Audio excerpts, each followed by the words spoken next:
ആരാധകരിവർ കാത്തിരിപ്പു ആത്മനാഥനേശുവേ. ആരാധനയുടെ നിമിഷങ്ങളിൽ ആത്മനാഥനെ കാണുവാൻ ആരാധകരിവർ കാത്തിരിപ്പു ആത്മനാഥനേശുവേ.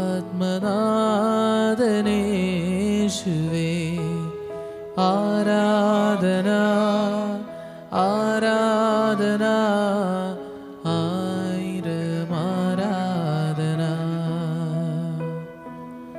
ആരാധന ആരാധന ആത്മാവിലാരാധന. പരിശുദ്ധ പരമ ദിവ്യകാരുണ്യത്തിന് എന്നേരവും ആരാധനയും സ്തുതിയും പുകഴ്ചയും ഉണ്ടായിരിക്കട്ടെ.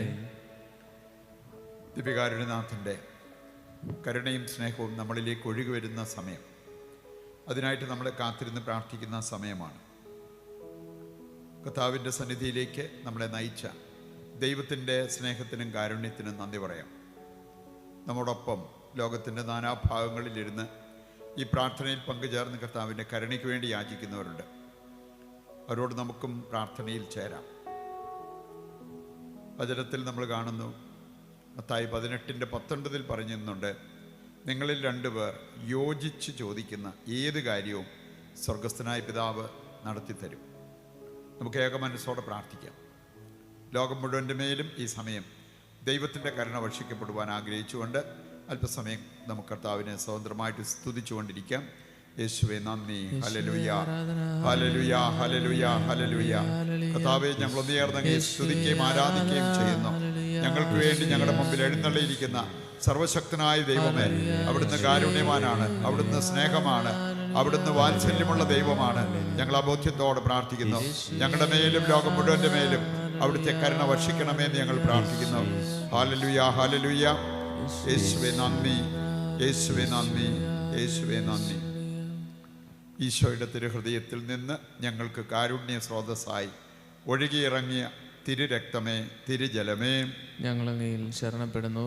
ഈശോയുടെ തിരുഹൃദയത്തിൽ നിന്ന് ഞങ്ങൾക്ക് കാരുണ്യ സ്രോതസ്സായി ഒഴുകിയിറങ്ങിയ തിരുരക്തമേ, തിരുജലമേ, ഞങ്ങളങ്ങയിൽ ശരണപ്പെടുന്നു. ഈശോയുടെ തിരുഹൃദയത്തിൽ നിന്ന് ഞങ്ങൾക്ക് കാരുണ്യ സ്രോതസ്സായി ഒഴുകിയിറങ്ങിയ തിരുരക്തമേ, തിരുജലമേ, ഞങ്ങളങ്ങയിൽ ശരണപ്പെടുന്നു.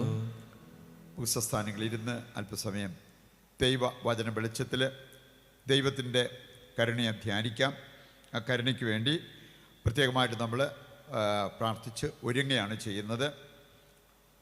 അല്പസമയം ഈ കരുണയെ ധ്യാനിച്ചതിന് ശേഷം നമ്മൾ കരുണയുടെ ജപമാല ചൊല്ലി, ലോകത്തിൻ്റെ നാനാഭാഗങ്ങളിലിരിക്കുന്ന നമ്മളായിരിക്കാം, പക്ഷെ നമ്മളെല്ലാവരും ഈ ഒരു പ്രാർത്ഥനയിൽ ഒന്നുചേർന്ന് ദൈവത്തോട് യാചിക്കാൻ പോവുകയാണ്. ദൈവത്തിൻ്റെ കരുണ, ഈ ഭൂമി നിറഞ്ഞു നിൽക്കുന്ന ദൈവത്തിൻ്റെ കരുണ നമ്മൾ ഓരോരുത്തരുടെയും ജീവിതത്തിലേക്ക് വർഷിക്കപ്പെടുവാനായിട്ട് നമുക്ക് പ്രാർത്ഥിക്കാം. ദൈവത്തിൻ്റെ കരുണയോട് ചേർന്ന് പോകുന്ന ചില കാര്യങ്ങൾ വചന വെളിച്ചത്തിൽ നമ്മൾ ധ്യാനിക്കുക. നമുക്കറിയാം, ദൈവമക്കളായിട്ട് നമ്മൾ മാറുന്നത് എപ്പോഴാണെന്ന്. ദൈവത്തോട് അല്ലെ ദൈവമക്കൾക്ക് ചേർന്ന് സ്വഭാവത്തിലേക്ക് വരുമ്പോഴാണ് നമ്മൾ യഥാർത്ഥത്തിൽ ദൈവത്തിൻ്റെ മക്കളായി മാറുക. റോമാലേഖനം 8-ാം അധ്യായത്തിൻ്റെ 9-ാമത്തെ വചനം നമ്മളെ പഠിപ്പിക്കുന്നുണ്ട്, കർത്താവിൻ്റെ ആത്മാവ് യഥാർത്ഥത്തിൽ നിങ്ങളിലുണ്ടെങ്കിൽ നിങ്ങൾ ക്രിസ്തുവിനുള്ളവരാണ്. അപ്പം അതുകൊണ്ട് ദൈവത്തിൻ്റെ ആത്മാവ് നമ്മുടെ ഉള്ളിലുള്ളപ്പോഴാണ് നമ്മൾ ക്രിസ്തുവിനുള്ളവരായിട്ട് മാറുക. വീണ്ടും നമ്മൾ കാണുന്നുണ്ട് യോഹന്നാൻ്റെ സുവിശേഷം 13-ാം അധ്യായത്തിൻ്റെ ഒരു കാതലായ സന്ദേശം, പ്രത്യേകിച്ച് 35 വരുമ്പോൾ അവിടെ പറഞ്ഞിരിക്കുന്നത്, നിങ്ങൾക്ക് പരസ്പരം സ്നേഹമുണ്ടെങ്കിൽ നിങ്ങൾ എൻ്റെ ശിഷ്യരാണെന്ന് അതുമൂലം മറ്റുള്ളവർ അറിയും. അപ്പോൾ നമ്മൾ ദൈവത്തിൻ്റെ മക്കളായി മാറുന്നത് ദൈവത്തെ പോലെ നമ്മൾ സ്നേഹിക്കാൻ പഠിക്കുമ്പോഴാണ്. എന്ന് പറഞ്ഞ പോലെ ഈ ദൈവ കരുണയുമായിട്ട് ചേർന്ന് പോകുന്ന ചില കാര്യങ്ങൾ, ദൈവമക്കൾ ദൈവവുമായിട്ട് ചേർന്ന് പോകേണ്ടവരാണ്, ദൈവ സ്വഭാവത്തിലേക്ക് ഉയരേണ്ടവരാണ്. എന്ന് പറഞ്ഞ പോലെ ദൈവത്തിൻ്റെ കരുണയുമായി ചേർന്ന് പോകുന്ന ഏതാനും ചില കാര്യങ്ങൾ വചന വെളിച്ചത്തിൽ നമുക്ക് മനസ്സിലാക്കാം. ജ്ഞാനത്തിൻ്റെ പുസ്തകം 3-ാം അധ്യായത്തിൻ്റെ 9-ാമത്തെ വചനത്തിൽ നമ്മളിങ്ങനെ വായിക്കുന്നുണ്ട്. ജ്ഞാനത്തിൻ്റെ പുസ്തകം 3:9.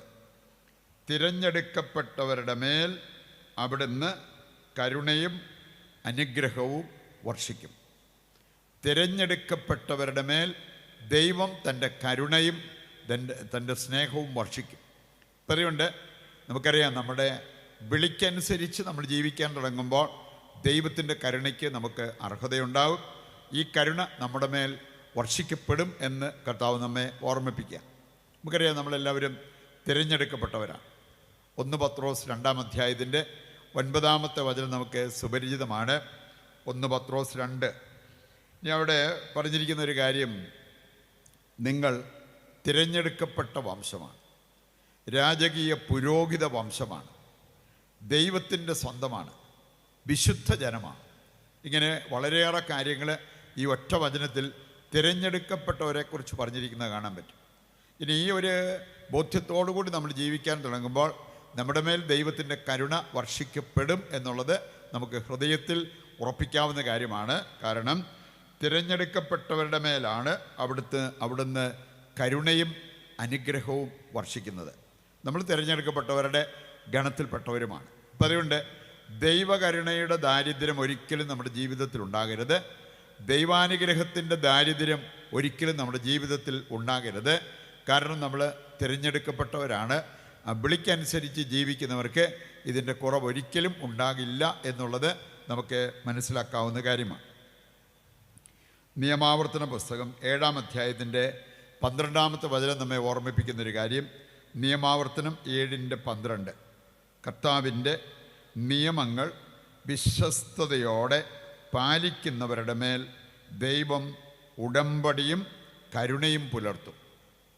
വീണ്ടും നമ്മൾ കാണുകയാണ്, ദൈവത്തിൻ്റെ ഉടമ്പടി നമ്മിൽ സ്ഥാപിക്കപ്പെട്ട് ഉടമ്പടിയുടെ ജനമായിട്ട് നമ്മൾ തീരുവാൻ നമുക്ക് ആവശ്യമായിട്ടുള്ള കാര്യം ഇവിടെ പറഞ്ഞിരിക്കുക.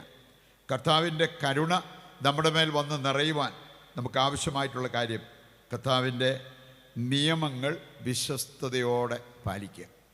ദൈവത്തിൻ്റെ കൽപ്പനകൾ, ദൈവത്തിൻ്റെ നിയമങ്ങൾ, അതുപോലെ തന്നെ സഭ നമുക്ക് നൽകിയിരിക്കുന്ന കൽപ്പനകൾ, നിയമങ്ങൾ, ഇങ്ങനെയുള്ള കാര്യങ്ങൾ വിശ്വസ്തയോടെ പാലിക്കുമ്പോൾ ദൈവത്തിൻ്റെ കരുണയ്ക്ക് നമ്മൾ യോഗ്യരാകും. ദൈവം നമ്മോടും നമ്മുടെ കുടുംബത്തോടും കരുണ കാണിക്കും എന്നുള്ളത് ഈ വചനം നമ്മെ ഓർമ്മിപ്പിക്കുകയാണ്. നിയമാവർത്തനം 7-ാം അധ്യായത്തിൻ്റെ 12-ാമത്തെ വചനം. അതുകൊണ്ട് എപ്പോഴും നമ്മൾ നമ്മുടെ വിളിക്കനുസരിച്ച് ജീവിക്കാൻ നമ്മൾ തയ്യാറാവുക. നമ്മൾ വിശുദ്ധരായി ജീവിക്കുവാൻ, ദൈവത്തിൻ്റെ സ്വന്തമായി ജീവിക്കുവാൻ, അഭിഷിക്തരായിട്ട് ജീവിക്കുവാൻ വിളിക്കപ്പെട്ടവരാണ്. അതുപോലെ തന്നെ നമ്മൾ വിളിക്കപ്പെട്ടിരിക്കുന്നത് ദൈവത്തിൻ്റെ കൽപ്പനകളും ചട്ടങ്ങളും ശ്രദ്ധാപൂർവ്വം നമ്മൾ പാലിച്ച് ജീവിക്കുവാനാണ്. യോഹന്നാൻ്റെ സുവിശേഷം 14-ാം അധ്യായത്തിൻ്റെ 15 മുതൽ വായിച്ചാൽ അവിടെ പറഞ്ഞിട്ടുണ്ട്, നാം ദൈവത്തെ സ്നേഹിക്കുന്നതിൻ്റെ വ്യക്തമായ ഒരടയാളം ദൈവത്തിൻ്റെ കൽപ്പനകൾ പാലിക്കുന്ന. കർത്താവിൻ്റെ കൽപ്പനകൾ പാലിക്കുന്നവർ കർത്താവിനെ സ്നേഹിക്കുന്നവരാണ്. കർത്താവിനെ സ്നേഹിക്കുന്നവർ കർത്താവിൻ്റെ കൽപ്പന പാലിച്ചിരിക്കും. അവ പരസ്പരം പൂരകങ്ങളാണ് എന്നുള്ളത് വചനത്തിലൂടെ തന്നെ നമുക്ക് മനസ്സിലാക്കാൻ പറ്റുന്ന കാര്യമാണ്. അപ്പം അതുകൊണ്ട് ദൈവത്തോടുള്ള നമ്മുടെ ഈ സ്നേഹം വളർന്നു വരുവാൻ നമ്മൾ ആഗ്രഹിക്കുകയും അതിനായിട്ട് പ്രാർത്ഥിക്കുകയും ചെയ്യണം. നാം ദൈവത്തെ സ്നേഹിക്കുന്നവരാണെങ്കിൽ ദൈവത്തിൻ്റെ കൽപ്പനകൾ പാലിച്ച് നമ്മൾ ജീവിക്കണം. 1 യോഹന്നാൻ 4-ാം അധ്യായം അതിൻ്റെ 16-ഉം 20-ാമത്തെ വചനവും വായിച്ചു കഴിഞ്ഞാൽ വലിയൊരു സന്ദേശം നമുക്ക് അവിടെ ലഭിക്കുന്നുണ്ട്. 16-ാമത്തെ വചനം പറയുകയാണ്, സ്നേഹത്തിൽ വസിക്കുന്നവർ ദൈവത്തിൽ വസിക്കുന്നവരാണ്. ദൈവത്തിൽ വസിക്കുന്ന അവരിൽ ദൈവവും വസിക്കുന്നു. ശരിക്കും നമ്മൾ ദൈവസ്നേഹികളായിട്ട് മാറുമ്പോൾ ദൈവം നമ്മളിൽ വസിക്കുന്നു, നാം ദൈവത്തിൽ വസിക്കുന്നവരായിട്ട് മാറുന്നു. 20-ാമത്തെ വചനത്തിലേക്ക് വരുമ്പോൾ അവിടെ പറഞ്ഞിട്ടുണ്ട്, നിങ്ങൾ ദൈവത്തെ സ്നേഹിക്കുന്നതെന്ന് പറഞ്ഞിട്ട് സഹോദരങ്ങളെ വെറുക്കുന്നവരാണെങ്കിൽ നിങ്ങൾ പ്രകാശത്തിൻ്റെ മക്കളല്ല, അന്ധകാരത്തിൻ്റെ മക്കളാണ്. സത്യത്തിൻ്റെ മക്കളല്ല, നിങ്ങൾ വ്യാജം പറയുന്നവരാണ്. അപ്പം അതുകൊണ്ട് ദൈവത്തെ സ്നേഹിക്കുന്നവർ സഹോദരങ്ങളെ സ്നേഹിക്കും, ദൈവത്തിൻ്റെ കൽപ്പനകൾ പാലിക്കും എന്നുള്ളത് ഈ വചനങ്ങൾ നമ്മെ ഓർമ്മിപ്പിക്കുന്ന കാര്യമാണ്. സങ്കീർത്തനം 23 6-ാമത്തെ വചനം കൂടി എടുത്താൽ, സങ്കീർത്തനം 23-ന്റെ 6-ൽ നമ്മൾ കാണുന്നത്, കർത്താവിനെ ഇടയനായി കാണുന്നവരുടെ മേൽ ദൈവത്തിൻ്റെ അനുഗ്രഹങ്ങൾ സമൃദ്ധമായിട്ടുണ്ടായിരിക്കും. കർത്താവിൻ്റെ ഇടയനാണെങ്കിൽ എനിക്കൊന്നിനും ഒരു കുറവും കർത്താവ് വരുത്തില്ല എന്നുള്ളത് സങ്കീർത്തകൻ നമ്മെ ഓർമ്മിപ്പിക്കുന്ന ഒരു കാര്യമാണ്. ലൂക്കായുടെ സുവിശേഷം 15-ാം അധ്യായം 1 മുതൽ വായിക്കുമ്പോൾ അവിടെ നമ്മൾ കാണുന്നുണ്ട്, വഴിതെറ്റിപ്പോയ ആടിൻ്റെ കാര്യം അവിടെ പറഞ്ഞിട്ടുണ്ട്. ഈ ആടിനെ അന്വേഷിച്ചു പോകുന്ന ഒരു നല്ല ഇടയനായിട്ട് യേശുവിനെ നമുക്ക് കാണാൻ സാധിക്കും. ഈ ആടിനെ, നഷ്ടപ്പെട്ട ആടിനെ തിരിച്ചു കിട്ടുമ്പോൾ ഉണ്ടാകുന്ന സന്തോഷം വളരെ വലുതാണ് എന്നുള്ളതും നമുക്ക് ഈ അധ്യായം വായിക്കുമ്പോൾ മനസ്സിലാക്കാൻ പറ്റുന്ന കാര്യമാണ്.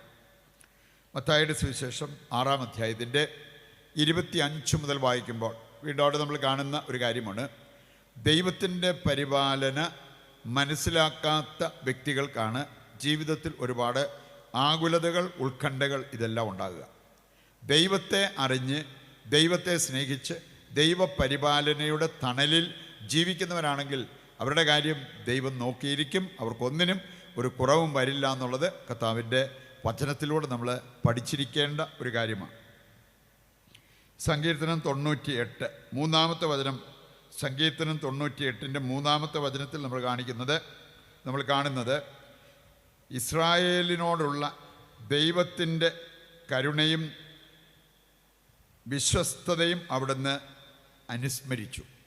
ഇസ്രായേലിനോടുള്ള ദൈവത്തിൻ്റെ കരുണയും വിശ്വസ്തതയും, ഈ രണ്ട് കാര്യങ്ങൾ ചേർന്ന് പോകുന്ന, കരുണയോട് ചേർന്ന് പോകുന്ന ഒരു കാര്യമാണ് വിശ്വസ്തത. ദൈവവചനം പ്രത്യേകം നമ്മളെ പഠിപ്പിക്കുന്ന ഒരു കാര്യമാണ്, വിശ്വസ്തനോട് ദൈവവും വിശ്വസ്തനായിരിക്കും. പറയുന്നുണ്ട്, നമ്മുടെ ദൈവത്തോട് വിശ്വസ്തത കാണിച്ച് നമ്മൾ ജീവിക്കുമ്പോൾ ദൈവം നമ്മളോട് വിശ്വസ്തത കാണിക്കും. ആ വിശ്വസ്തത കാണിക്കുന്ന വ്യക്തികൾക്ക് ദൈവകരുണയുടെ അനുഭവം അവർക്കുണ്ടാകും.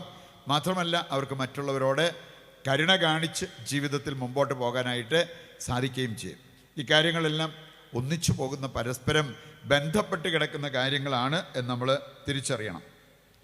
സങ്കീർത്തനം 103 4-ാമത്തെ വചനമെടുത്താൽ ദൈവകരുണയുമായി ചേർന്ന് കിടക്കുന്ന മറ്റൊരു കാര്യം നമുക്ക് കാണാൻ സാധിക്കും.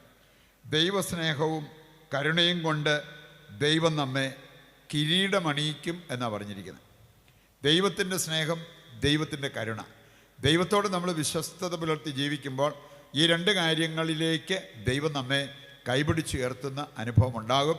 അതുകൊണ്ട് കരുണയും വിശ്വസ്തതയും നമ്മുടെ ജീവിതത്തിൽ ചേർന്ന് കിടക്കുന്ന അനുഭവം നമുക്കുണ്ടാകും.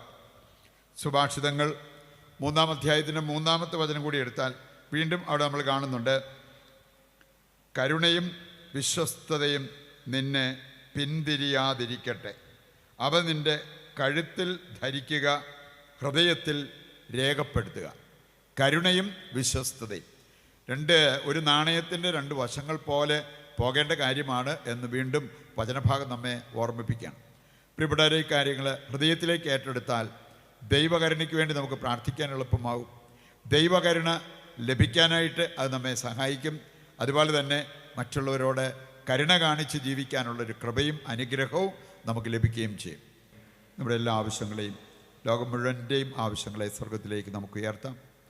നമ്മോടൊപ്പം ഈ പ്രാർത്ഥനയിൽ പങ്കുചേർന്ന് എല്ലാവരെയും ആത്മന കണ്ട് അവരുടെ നിയോഗങ്ങളെ സ്വർഗത്തിലേക്ക് ഉയർത്തി സ്വതന്ത്രമായിട്ട് അല്പസമയം നമുക്ക് കർത്താവിനെ സ്തുതിച്ചുകൊണ്ട് വിശുദ്ധ കുർബാനയുടെ ആശീർവാദം സ്വീകരിക്കുവാൻ ഒരുങ്ങാം.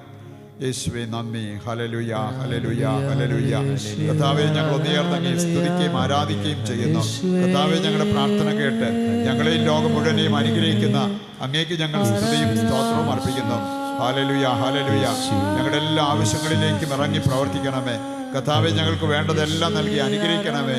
Hallelujah, hallelujah. യേശുവേ നന്ദി, യേശുവേ ആരാധന. Hallelujah, hallelujah, hallelujah, hallelujah, hallelujah, hallelujah.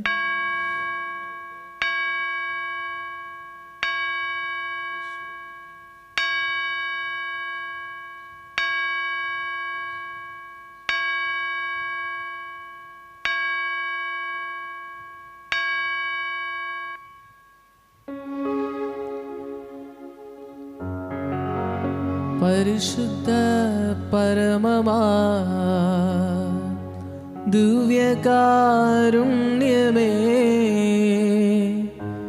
ഇന്നുമെന്നും അങ്ങേയ്ക്കാരാധന. പരിശുദ്ധ പരമമാ ദിവ്യകാരുണ്യമേ,